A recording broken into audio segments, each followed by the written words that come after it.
Assalamualaikum warahmatullahi wabarakatuh. Perkenalkan, nama saya Anindo Vertiansa dengan NIM 434231065 dari kelas C1 Prodi D4 Teknik Informatika Universitas Airlangga. Nah, di sini pada kesempatan ini saya akan mempresentasikan tugas UTS mata kuliah Cloud Computing dengan judul Simulasi Mini Cloud Environment, yaitu saya di sini akan melakukan pembuktian teori arsitektur ideal dan elastic computing melalui Docker. Nah, di sini apa sih tujuan dari proyek ini? Tujuannya di sini adalah membuat simulasi cloud berskala kecil menggunakan Docker. Nah, di dalam simulasi ini saya akan membuktikan beberapa konsep utama cloud computing, yaitu resource provisioning, load balancing, high availability, fault tolerance, elasticity, scalability, caching, dan content delivery sederhana. Oke, di sini saya sudah menyiapkan struktur proyek yaitu mini cloud.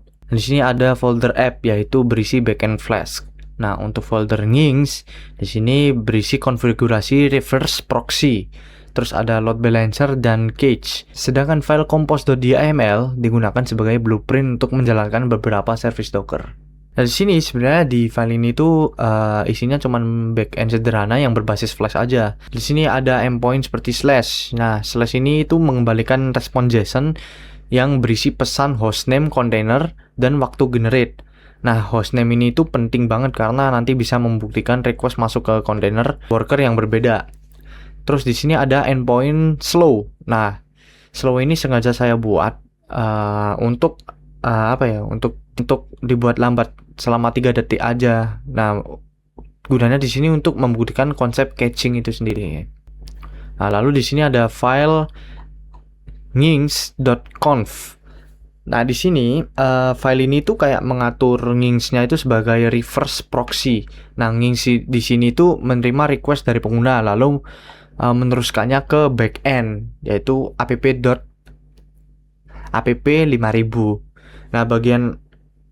Nah, di sini ada abstract. Nah, di sini ada bagian upstream backend. Nah, di sini itu dipakai untuk simulasi load balancing, sedangkan bagian proxy chase, nah ini digunakan untuk caching endpoint slow tadi. Nah, header exchange ini nanti akan menunjukkan apakah respons masih MISS atau sudah HIT. Lalu di sini ada compose.yml. Nah, di sini itu adalah konfigurasi Docker Compose. Nah, di sini service app itu akan dibuild dari folder app. Nah, sedangkan service Nginx itu menggunakan image Nginx Alpine dan membuka port 8080 ke port 80 di dalam kontainer. Nah, jadi pengguna itu kayak mengakses sistem lewat localhost 8080, bukan langsung ke backendnya. Di sini sekarang saya akan menjalankan Docker Compose dengan 2 replika untuk service app.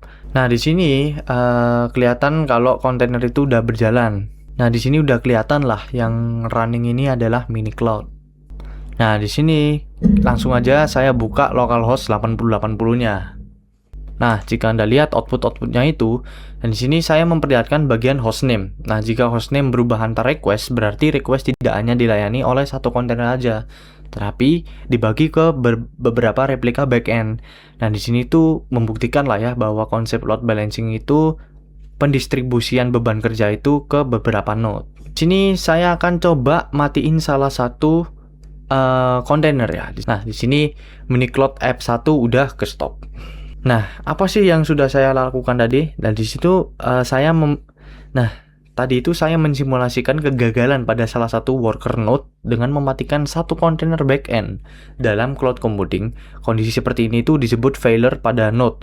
Nah, sistem yang baik seharusnya tetap bisa melayani pengguna selama masih ada node lain yang aktif.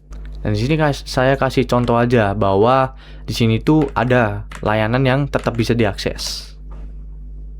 Nah, tuh. Dan di sini walaupun salah satu backend sudah saya matikan, layanan itu yang lainnya itu tetap bisa diakses. Nah, ini tuh buktiin bahwa fault tolerance dan high availability secara sederhana, pengguna tetap bisa masuk melalui Nginx, lalu Nginx meneruskan request ke backend lain yang masih hidup.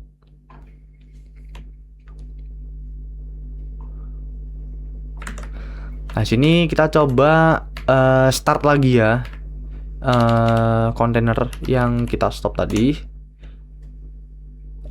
Oke, typo, maaf. Oke, di sini kita coba cek lagi. Ya, oke, di sini udah mulai kembali.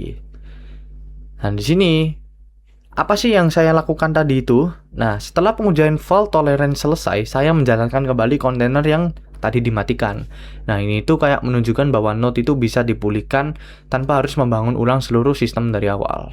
Oke, di sini saya akan lakukan yaitu demo horizontal scaling. Dan di sini kita ubah scale backend yang awalnya 2 jadi 3. Jadi yang awalnya 2 replika jadi 3 replika. Di sini langsung aja kita praktekin. Nah, apa sih yang saya lakuin tadi? Yang saya lakuin tadi itu saya itu melakukan horizontal scaling, yaitu menambah jumlah worker node dari 2 replika menjadi 3 replika. Nah, ini itu berbeda dengan vertical scaling. Horizontal scaling itu menambah jumlah node, sedangkan vertical scaling menambah kapasitas satu node, misalnya CPU atau RAM.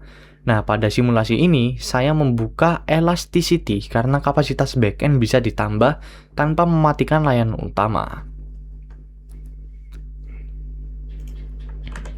Dan di sini saya akan langsung buktikan aja ya, replika baru ini juga melayanin ya. Nah, jika Anda lihat, tuh melayanin kan? Setelah scaling, saya mengirim request berulang. Nah, setelah scaling, saya mengirim request berulang lagi. Jika hostname yang muncul semakin bervariasi, berarti replika baru sudah ikut melayani request. Nah, ini menunjukkan bahwa sistem itu dapat menambah kapasitas komputasi secara cepat ketika traffic itu meningkat. Nah, di endpoint slow ini itu dibuat lambat selama sekitar 3 detik. Nah, pada request pertama, biasanya header exchange itu bernilai MISS karena data belum ada di cache. Nah, pada request kedua, jika masih dalam waktu cache, header itu berubah menjadi hit. Artinya, respon tidak perlu diproses ulang oleh backend, tetapi langsung dikirim dari cache nings. Nah, ini mensimulasikan peran caching layer dan content delivery sederhana. Nah, di sini saya ketik docker compose logs. Nah, docker compose logs min tail sama dengan 30. Nah, log ini itu menunjukkan bahwa aktivitas kontainer saat ini itu menerima request. Dalam praktik cloud, log ini penting untuk observasi. Dalam praktik cloud, log ini penting untuk observability karena administrator itu perlu memantau apakah service itu berjalan normal atau terjadi error.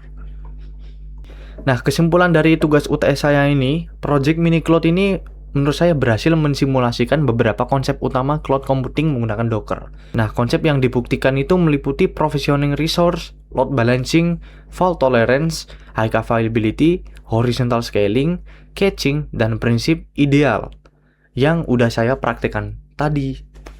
Nah, demikian presentasi UTS saya. Terima kasih. Wassalamualaikum warahmatullahi wabarakatuh.